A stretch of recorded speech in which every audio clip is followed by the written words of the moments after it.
He was Hollywood's chameleon, Oscar winner turned rugged sea captain turned submarine commander, beloved for his everyman charisma and warm, gravel-throated delivery.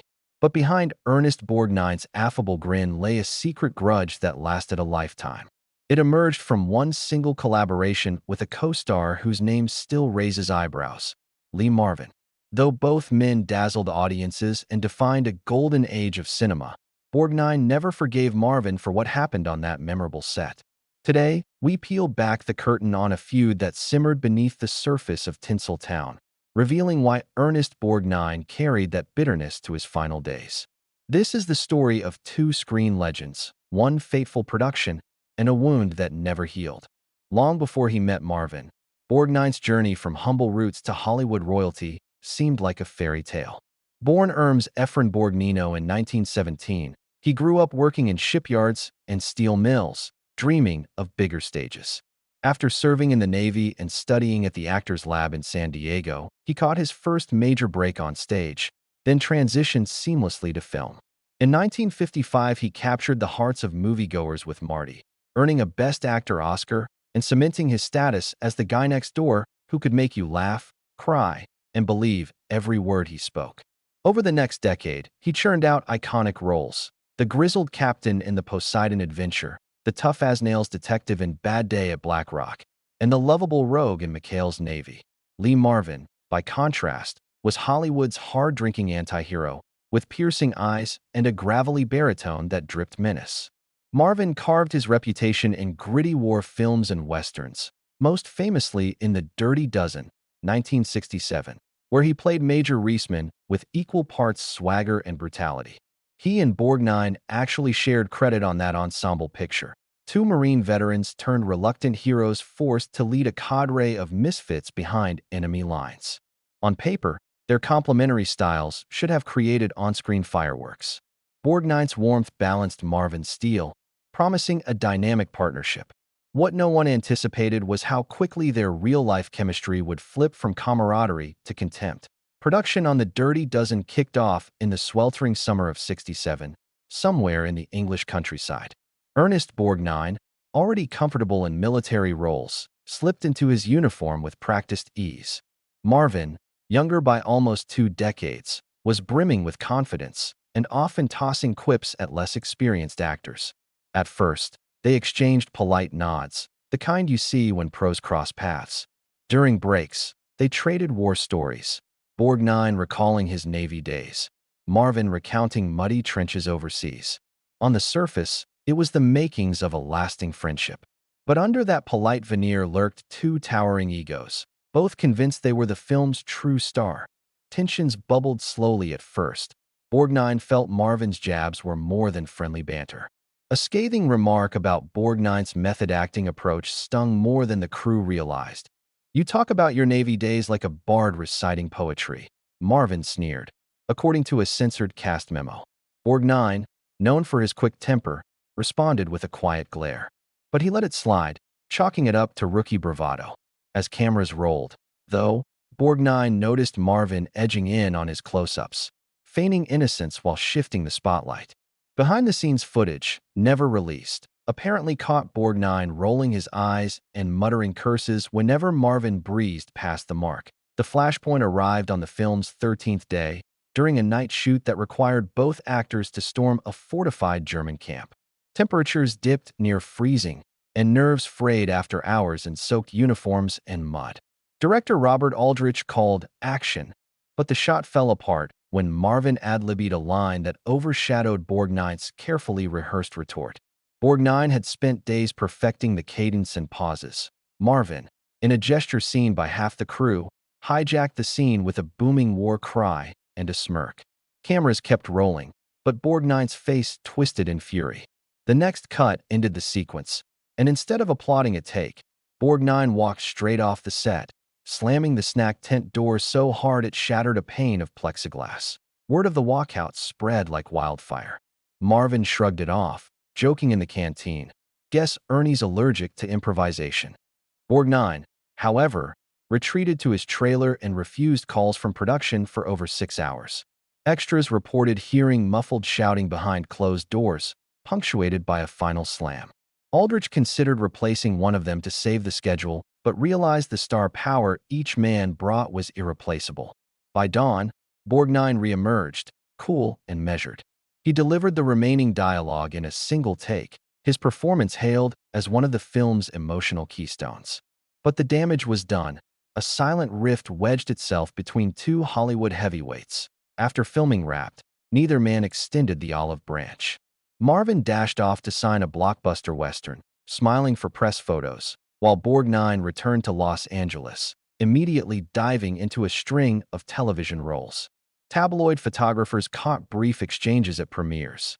Curt nods, stiff smiles, and body language that screamed, "Stay away." In interviews, Marvin downplayed the feud. "Film sets are hotbeds of egos," he quipped, but Borgnine never publicly addressed the incident. Instead, he carried that bruised pride like a scarlet letter, telling friends privately that he'd never tolerate having his work upstaged.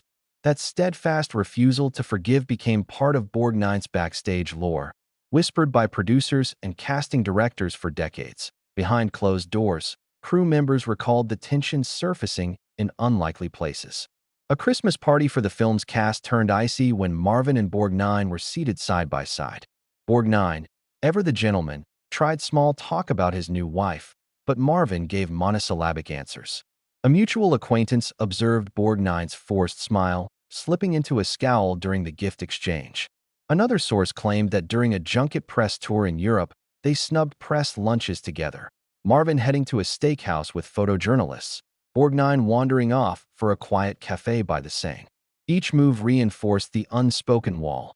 Two men with shared experiences, yet worlds apart. Some insiders claim the tension even bled into lives, swapping terse holiday cards and avoiding each other's charitable events.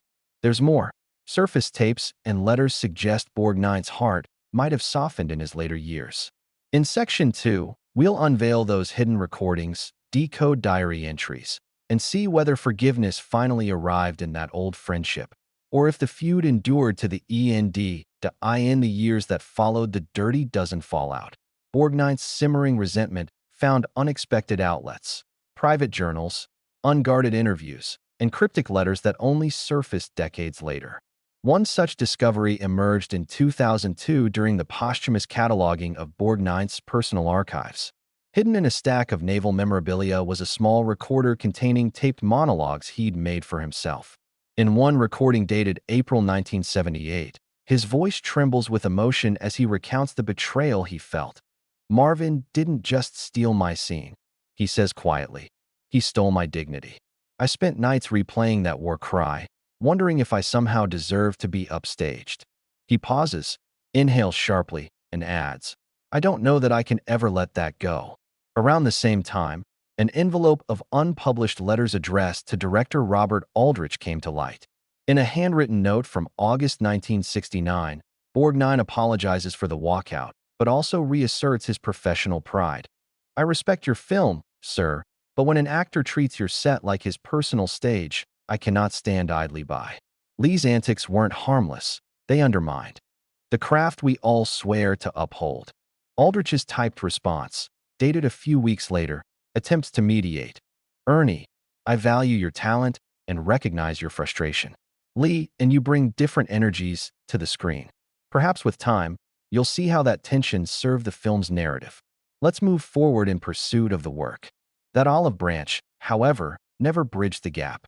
Publicly, Borgnine offered polite praise when asked about the Dirty Dozen. In a 1980 interview with Film Quarterly, he referred to Marvin only as a fine actor, then swiftly shifted focus to his own upcoming projects. Yet in private conversations with close friends, he refused even to sit in the same room.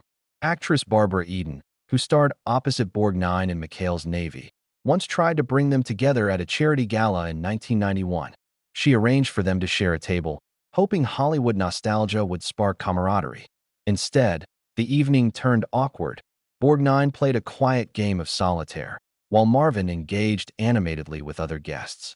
When they finally exchanged pleasantries during dessert, Marvin offered a lukewarm, "Good to see you, Ernie," to which Borgnine replied with a curt nod. No bridge was built. The gulf between them widened at the golden glow of award shows. In 1995, both legends attended the Golden Globe ceremony to receive Lifetime Achievement honors. Marvin posthumously for his Hollywood Walk of Fame induction, Borgnine for his indelible screen presence. Photographers jockeyed for shots as they ascended the stage, yet the two men remained conspicuously apart, sharing no smiles or handshakes. Camera operators captured Borgnine's reflective gaze as Marvin's name was read aloud, an image that later graced fan sites titled Two Titans, One Rift. Critics speculated that the lingering tension was fueled by bruised egos and uncompromising artistic principles. Marvin himself spoke rarely about Borgnine, but when he did, his tone verged on dismissive. In a 1983 radio interview, he was asked whether he and Borgnine ever reconciled. Ernest's a great guy, tough as nails, but let's be honest, he never appreciated a good ad-lib. I always thought cinema needed some unpredictability. Guess we just saw the craft from different sides of the fence. The interviewer pressed further, yet Marvin chuckled and changed the subject, effectively burying any hope of public closure. With Marvin's passing in 1987, the feud seemed destined to remain unresolved, a silent enmity frozen in Hollywood lore. Yet a glimmer of potential reconciliation flickered in Borgnine's later years. In a 2008 television profile filmed in his Beverly Hills home, the interviewer gently broached the subject. "Mr. Borgnine, looking back, is there anyone you wish you could have made amends with?" Borgnine paused, eyes softening as he stared at a framed still from The Dirty Dozen. His gravelly voice grew hushed. "Life's too short for grudges. I've spent much of mine regretting lost time and opportunities. I'd like to think if Lee were still here, we'd find a way to bury the hatchet. Over a beer, maybe, or a good campfire story." He smiled wistfully at the camera, but added, "Only trouble is, sometimes pride gets in the way." That candid moment ignited speculation that Borgnine's heart had softened. Biographer Joe Blevins wrote that the star's final published memoir, Complete Life of an Actor, 2011, contained a subtle nod to Marvin. In every great performance, you need tension. Sometimes it's with the world, sometimes it's with your scene partner. I've learned that the best tension is the kind you let go of, so you can tell a better story. Blevins speculated this line symbolized Borgnine's desire to move beyond old wounds. However, fans combing the text found no direct apology or mention of Marvin by name. In private circles, the memory of their feud took on almost mythic proportions. At a 2010 reunion of the Dirty Dozen cast held at a war film convention, surviving members recalled Borgnine's teasing invocation of Marvin in his opening toast. "Here's to Lee, who always kept us on our toes, sometimes right on my last nerve." The remark drew laughter, tinged with poignancy. When asked later whether it signaled forgiveness, Borgnine shrugged. "It's all part of the story now. Don't go digging for more meaning where it's not meant to be." The day Borgnine passed away in July 2012, tributes poured in celebrating his warmth, wit, and prolific career. Yet one notable absence marked those eulogies: a lack of any mention by family or friends of Lee Marvin. Where other contemporaries reached out with anecdotes of shared camaraderie and mutual respect, Marvin's name was conspicuously absent. It was as if that old grudge, unspoken but enduring, would remain the one thread of estrangement in Borgnine's otherwise rich tapestry of friendships. Today, film scholars and fans alike still debate whether Borgnine's loyalty to his craft justified his lifelong reluctance to forgive. Was he upholding the sanctity of performance, defending the painstaking hours actors invest in their roles? Or did he let ego overshadow an opportunity for genuine connection with a fellow artist? The story of Ernest Borgnine and Lee Marvin reminds us that even among legends, human frailties endure, and sometimes the greatest rivalries leave wounds that time alone cannot heal. In our final section, we'll explore how this feud shaped their legacies, what impact it had on future collaborations in Hollywood, and whether modern filmmakers draw lessons from their silent standoff. Stay tuned for the concluding chapter. Even now, more than half a century after those icy days on the Dirty Dozen set, the undercurrent of that feud continues to whisper its way through Hollywood lore. Borgnine's refusal to forgive Lee Marvin stands out as a rare example of an actor who would carry a single wound rather than patch it, even when both men went on to forge towering careers. It's a stark reminder that behind every iconic performance lies a human heart, vulnerable to pride, bruised by betrayal, and sometimes too guarded to ever truly heal. The contrast between Borgnine's enduring hot temper and Marvin's seemingly casual indifference still resonates with modern audiences who admire both men's work but wonder what might have been if they had found a path to reconciliation. That unhealed fissure shaped the trajectories of their legacies in subtle ways. For Borgnine, the feud became a cautionary footnote in his otherwise lauded reputation as the gentle giant of Hollywood.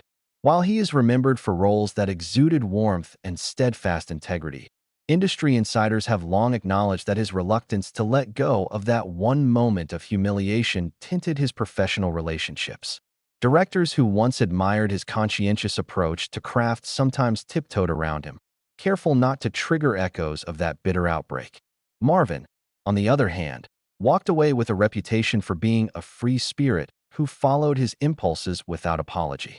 His career rocketed forward unencumbered by grudges, but some critics suggest his sometimes offhand approach to co-stars may have kept him from deeper, more nuanced collaborations that might have matched his raw talent. In the larger tapestry of film history, this silent war between two great actors prompted a re-evaluation of how on-set conflicts are managed. Producers and directors began to place greater emphasis on conflict resolution workshops and set etiquette protocols, aiming to prevent method clashes and ego collisions from derailing schedules. Today, it's commonplace for even small indie productions to hire intimacy coordinators or professional mediators whenever potential flashpoints arise. Many attribute this shift to anecdotes like Borgnine's walkout, an incident that showed how quickly creative tensions can transform into personal vendettas if left unchecked. In that sense, the feud served an unintended purpose. It became a blueprint for studios on what not to do, ultimately raising the bar for professional courtesy on set. The fundamental tension at the heart of Borgnine and Marvin's dynamic nails a universal question. When creativity demands risk and spontaneity, where do you draw the line between collaboration and competition? Marvin's ad-lib that hijacked a pivotal scene was, to him, a showcase of improvisational genius. To Borgnine, it was a violation of artistic respect, a public slight that rattled his self-worth. Filmmaking is, after all, a collective enterprise. Every actor, writer, and director hopes for sparks that ignite a performance, but fears the blaze that can burn ego and friendship alike. Their story underscores that fine margin, a teaching moment that echoes in casting rooms where today's stars negotiate credit, screen time, and billing. Contemporary actors and acting coaches still reference the Borgnine Marvin split when advising young performers on the value of professional humility. In master classes from the Actors Studio to LA's improv theaters, instructors recount the incident as a cautionary tale. Loyalty to your craft must never eclipse respect for your partners. Many point to Borgnine's eventual regret, captured in that late-in-life interview where he admitted he'd have liked to bury the hatchet, as proof that unresolved anger can haunt even the most confident of stars. Meanwhile, Marvin's brusque quips and press junkets serve as a reminder that indifference can carry its own cost, leaving colleagues feeling undervalued and alone. Yet it's worth noting that not all creative conflict ends in permanent wounds. The arts thrive on tension. Some of cinema's greatest duos, from Bogart and Bacall to Pitt and DiCaprio, channeled competitive fire into unforgettable on-screen chemistry. Borgnine and Marvin could have joined that lineage, transforming rivalry into lasting kinship.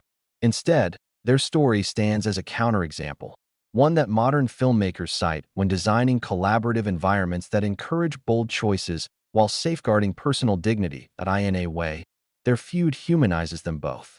Beyond the silver screen, they were two men grappling with the same insecurities artists face every day: the fear of being outshone, the longing for recognition, and the fragile balance between self-assuredness and arrogance. Borgnine's lifelong grudge illustrates how pain can calcify into bitterness. Marvin's disregard for reconciliation highlights how pride can lead to lonely triumphs. Each actor teaches a lesson in the costs of unresolved conflict. Negative space in a friendship can echo louder than any dialogue. As we fast forward to the present, it's fascinating to compare their silent standoff with today's more public celebrity spats. In an era of instant social media broadcasts and viral clapbacks, grudges surface overnight and often dissolve in an apology tweet. Borgnine and Marvin operated in a time when wounded pride was confined to private letters, backstage whispers, and strained press events. Their feud went untold for decades until archives cracked open, leaving behind a roadmap of unspoken grievances that still prompt readers to wonder. If today's stars still kept grudges in locked chests, would their stories seem more authentic, more poignant? In the end, Ernest Borgnine's unwillingness to forgive became part of his enduring legend, a reminder that some scars are worn with honor, for better or worse. Lee Marvin, for his part, continued to blaze trails in Hollywood until his untimely death, leaving behind performances that still resonate despite whispers of his brusque paranoia.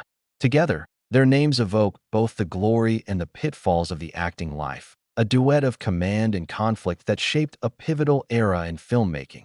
Their story may never offer a neatly tied bow, but perhaps it doesn't need one. The beauty of film lies in its ambiguity, in the shades between hero and villain. Borgnine and Marvin occupy that gray area, two icons who achieved lasting stardom yet never bridged the one chasm that awaited them.